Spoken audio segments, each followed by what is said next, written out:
Hey friends, welcome back to the cabin, and today I want to talk to you about those troublesome sourdough starters, ways to fix them and set you up for success.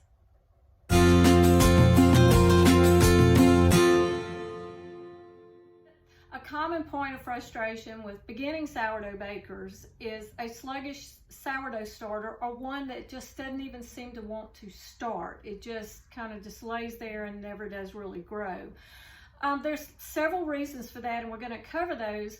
And I wanted to start with the first one, and that is going to be soap residue in your jar. You know that a sourdough starter is a living thing. It's full of beneficial bacteria and yeast, and some of that actually comes from the flour that is used, and some of it comes from the air, the atmosphere in your home. But it has to have the ideal conditions to be able to grow and proliferate, and that's what's going to give you the bubbles and the air and the lift in your bread. So soap residue is counterproductive to that. So you can see how that this could inhibit the growth and the health of your sourdough starter. So the first thing that you want to do is you want to make sure that you rinse your vessel very, very well. And also, we're going to go to our second tip. You can rinse in tap water, but I would suggest, first let's back up just a second. When you rinse in warm water. That helps to really carry that soap out of there. If you're rinsing with tap water and not well water, then there's going to be chlorine in the tap water, so then you can have some chlorine left over behind in drops of water. So I would suggest that you give a final rinse in a little bit of distilled or purified drinking water or something like that to go ahead and make sure that you're getting all the chlorine out as well, and that's going to help set you up for success. My second tip is going to be the temperature. Sourdough starter loves to have a temperature somewhere in the upper 60s to mid 70s. That's ideal, but reality is we don't always have that, so it can be a little bit cooler or a little bit warmer. Now, I have had success with around the 60 degree temperature range, just a little bit slower. I just had to give it some more time. I've also had success when it was warmer.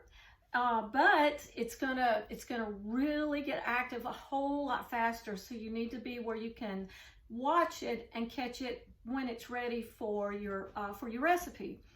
What happens in the hot temperature is it's going to be so active, it's going to consume the nutrition and the sugars in the flour so much faster until it's kind of like, it's going to hit a high real quick, and then it's going to fall out because it's exhausted. But the cold it's like it doesn't want to come out from under the covers. It wants it a little bit warmer. It's gonna eat. Those microorganisms are going to consume food a little bit slower, so it's going to take it a little bit longer. So somewhere in the upper 60s to even the upper 70s is ideal. You can find a warmer spot in your home. You can set it next to, like, if you have a Bunn coffee maker. Some people set them on top of their hot water heaters because that's a few degrees warmer. If you have a pilot lit oven, you can set it in there. Don't turn the oven on, of course, but just a pilot lit oven is perfect. I've done that for years. So that's a great way to kind of give your starter the ideal conditions. Another thing that may be inhibiting you is if you have bleached flour.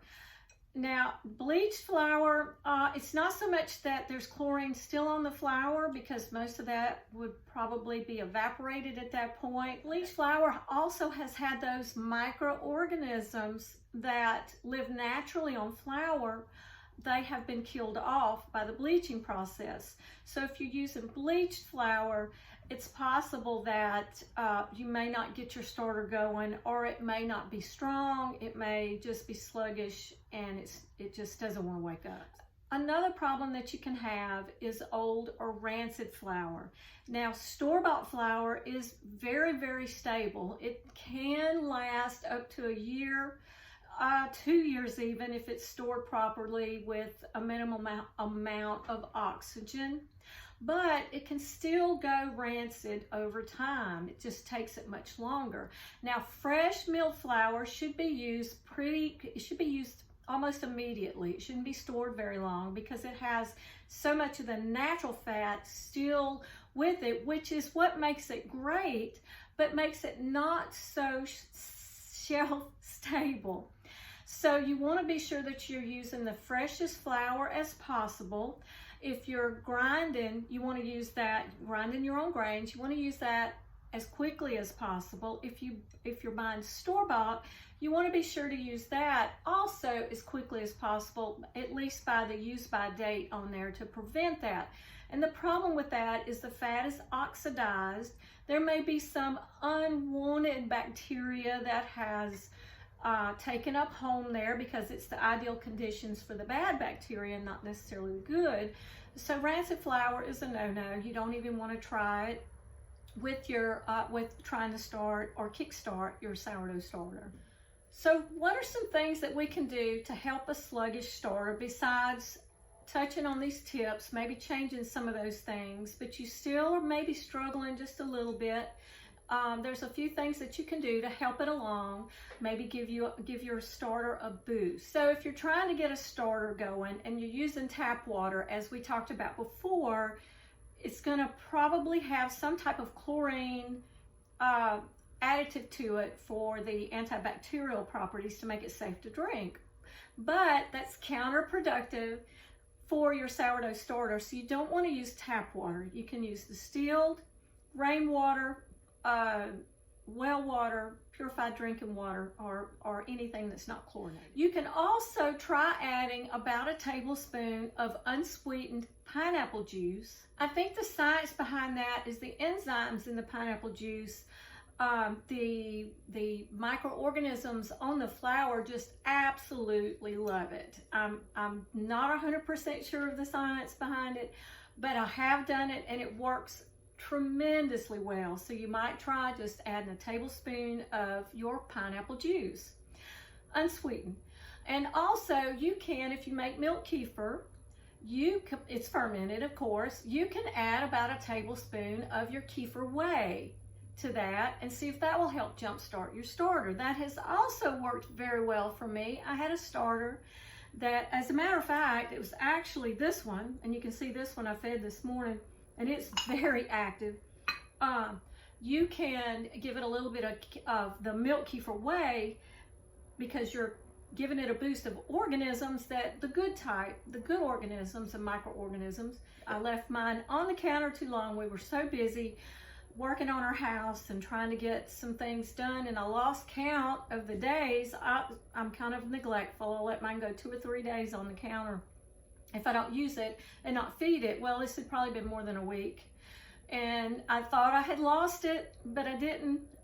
It was comatose, but I was able to revive it, and this is it right here. So, and it was the milk kefir whey that did it for me. So I actually fed it and added some kefir whey. And then the next day I discarded some, fed it again along with some more kefir whey, and I did that for about 3 days in a row, and I think the 4th day it was just explosive. It was so happy. So don't give up if it doesn't work the first time. Go 2 or 3 days and see if you can't get a good healthy starter going that way. Another way to have a successful starter is to start with the freshest rye flour that you can find, or organic, of course. Bob's Red Mill makes a great one. Arrowhead Mills makes a great one. I've used both of those with great success. If you don't grind your own, if you grind your own, that's even better, because the outer covering of the rye, the kernel, has even more of those organisms that are just so prolific, and they just love to eat and get active, and they're going to pull in their buddies from the air, and it's just a wonderful thing. So rye flour is a great flour to start with, and you can transition over to whatever flour you want to. I will cover that in another video. So I have a bonus though. I've never tried this, but I have I heard it from a very reputable source, and that is Our Gabled Home, the channel Our Gabled Home, Anya.